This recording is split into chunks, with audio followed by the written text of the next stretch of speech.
भारत एक ऐसा देश जो ऊर्जा खपत में दुनिया में तीसरे स्थान पर आता है, जहां रोजाना लगभग 5 मिलियन बैरल तेल की खपत होती है और इनमें से 86% तेल विदेशों से आता है। 2022 में जब रूस और यूक्रेन का युद्ध हुआ तो वैश्विक ऊर्जा में भूचाल आ गया। अमेरिका और यूरोप ने रूस पर एक के बाद एक प्रतिबंध लगाए, लेकिन इस दौर में भारत के लिए खुला एक नया रास्ता, रूसी तेल का सस्ता विकल्प। रूस ने पश्चिमी बाजार खोने के बाद एशियाई देशों, खासकर भारत और चीन को भारी छूट पर तेल बेचना शुरू किया। भारत ने इसका लाभ उठाया और कुछ ही महीनों में रूस भारत का सबसे बड़ा तेल आपूर्तिकर्ता बन गया। लेकिन अब कहानी पलट रही है। अमेरिका ने रूस की तेल व्यवस्था पर नई पाबंदियां लगा दी हैं और इन पाबंदियों का असर सीधे भारत के रिफाइनरियों पर पड़ रहा है। क्या भारत सस्ते रूसी तेल के दौर से बाहर आ रहा है? क्या पेट्रोल डीजल की कीमतें फिर से बढ़ेंगी और क्या भारत को अपनी ऊर्जा नीति फिर से लिखनी पड़ेगी? इन सवालों के जवाब खोजेंगे आज इस विशेष कार्यक्रम में। रूसी तेल पर अमेरिकी प्रहार भारतीय रिफाइनरियों के लिए एक नए संकट की दस्तक है। आइए जानते हैं। जब फरवरी 2022 में यूक्रेन और रूस युद्ध शुरू हुआ तो अमेरिका और यूरोपीय संघ ने रूस पर कड़े प्रतिबंध लगाए। रूस की तेल कंपनियों को पश्चिमी बैंकिंग सिस्टम स्विफ्ट से बाहर कर दिया गया।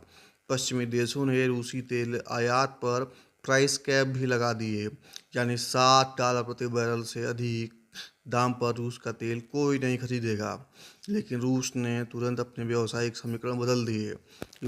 यूरोप से कटे हुए इस तेल को अब उसने एशिया की ओर मोड़ दिया। भारत, जिसने पहले रूस से बहुत ही सीमित मात्रा में तेल खरीदा था, अचानक उसका सबसे बड़ा ग्राहक बन गया। 2021 तक भारत रूस से केवल 1% तेल खरीदता था, पर 2023 में यह बढ़कर 36% पहुंच गया। रूस ने भारतीय रिफाइनरियों की डिलीवरी की आसान शर्तें दी, लंबी भुगतान अवधि, स्थानीय मुद्रा में लेन देन और $10 प्रति बैरल तक की छूट।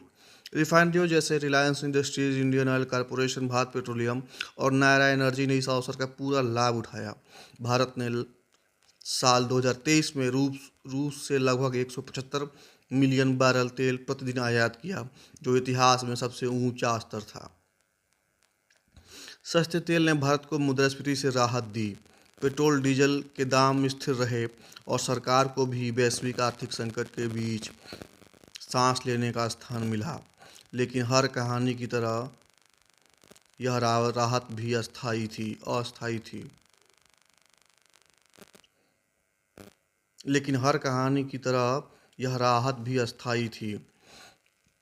अक्टूबर 2025 में अमेरिका ने रूस के तेल व्यापार पर नए प्रतिबंध की घोषणा की। इस बार निशाने पर थी रूस की तेल कंपनियां रोसनेफ्ट, लुकायल और उनके शिपिंग नेटवर्क।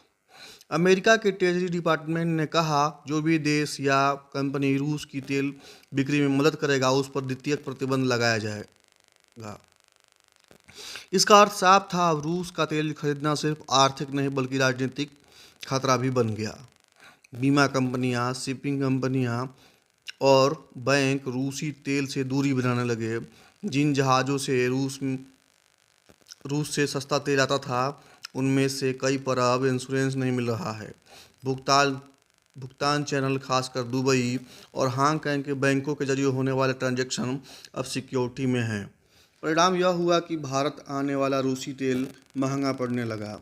जहां पहले रूस से तेल दुबई बेंचमार्क से $8 से $10 सस्ता मिलता था, अब वही तेल $5 ज़्यादा कीमत पर मिल रहा है। यानी सस्ते रूसी तेल का सपना टूटने लगा है और इसका सबसे बड़ा असर भारत की रिफाइनरियों पर है।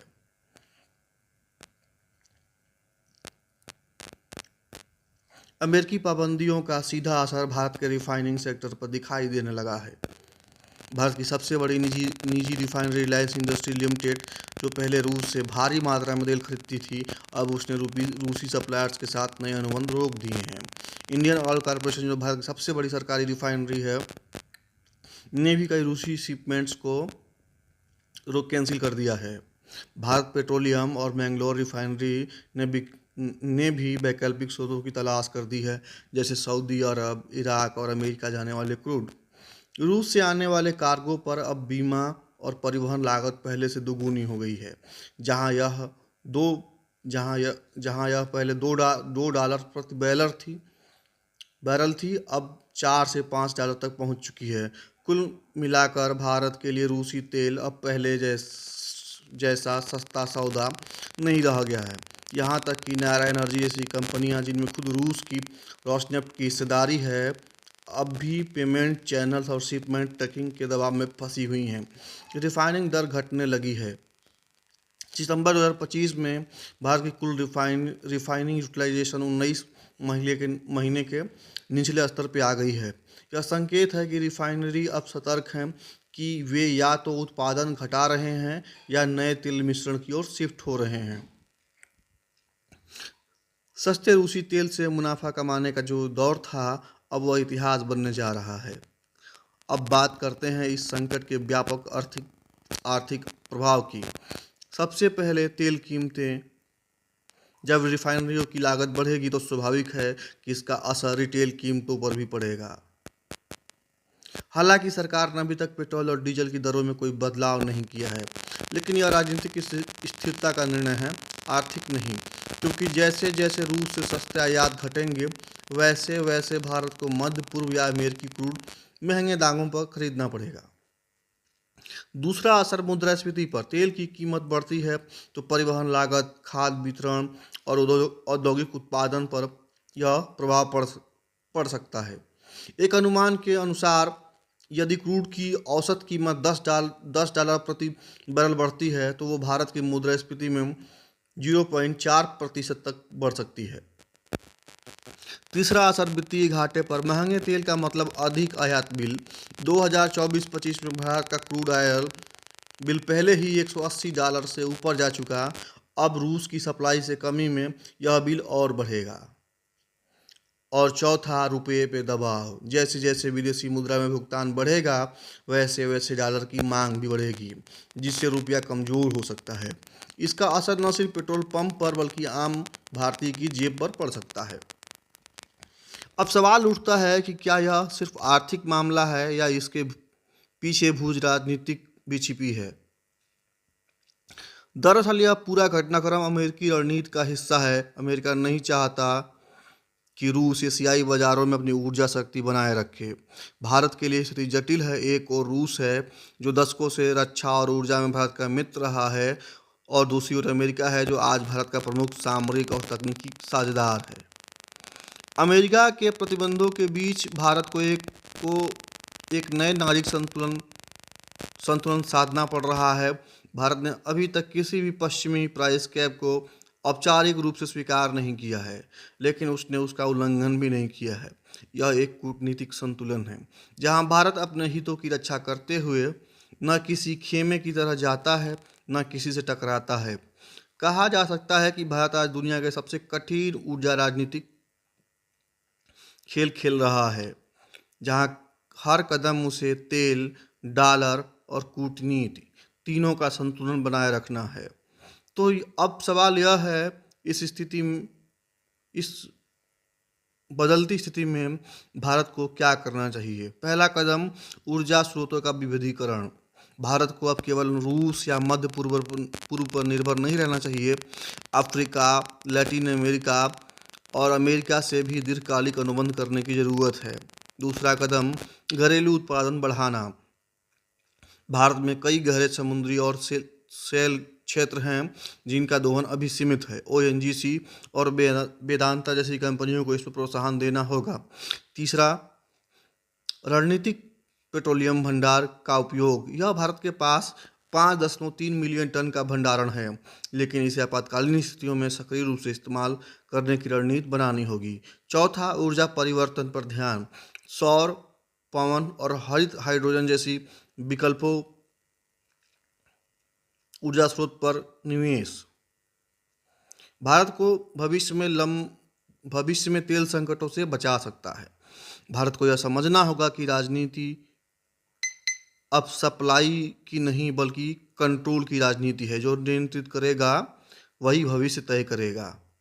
तो दोस्तों, आज की इस कहानी में हमें क्या सीख मिलती है? पहली, कि अंतर्राष्ट्रीय राजनीति में कोई अस्थाई मित्र या दुश्मन नहीं होता, केवल राष्ट्रीय हित अस्थाई होते हैं। दूसरा, कि सस्ते संसाधन कभी कभी अस्थाई समाधान नहीं होते, क्योंकि उन पर नियंत्रण दूसरों के हाथों में होता है। तीसरा, कि भारत को आत्मनिर्भर ऊर्जा नीति बनानी होगी, जहां विदेशी दबाव के बजाय घरेलू सामर्थ्य और नवाचार पर भरोसा हो।